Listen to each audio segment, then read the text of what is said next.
চির অভাগী কবিতায় কবি নিজেকে চির অভাগী কেন বলেছিলেন? চির অভাগী তোমারও লাগি মানে হচ্ছে কবি নিজের প্রেমিকাকে না পেয়ে নিজেকে চির অভাগী বলেছিলেন, প্রেমিকাকে। কবির কখন মরণ হয়েছিল? মরার আগে হয়েছে মরণ।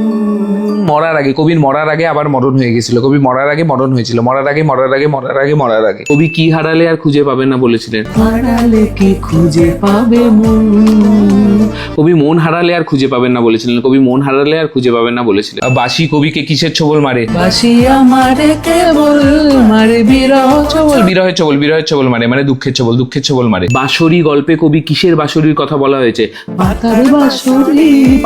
পাতার বাঁশরির কথা বলা হয়েছে। পাতার। কবি বাঁশির পায়ে ধরে কি বলেছিলেন? পায়েতে ধরে বেজনা এমন। কবি বাঁশিকে বাঁচতে বারণ করেছিলেন। চির অভাগী কবিতায় কবি নিজেকে চির অভাগী কেন বলেছিলেন? চির অভাগী তোমারও লাগি মানে হচ্ছে কবি নিজের প্রেমিকাকে না পেয়ে নিজেকে চির অভাগী বলেছিলেন, প্রেমিকাকে। কবির কখন মরণ হয়েছিল? মরার আগে হয়েছে মরণ।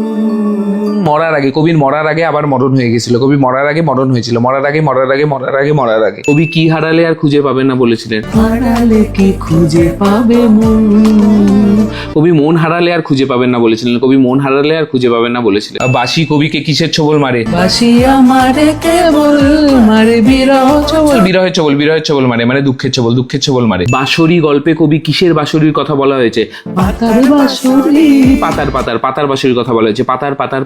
কবি বাঁশির পায়ে ধরে কি বলেছিলেন? পায়েতে ধরে বেজনা এমন। কবি বাঁশিকে বাঁচতে বারণ করেছিলেন।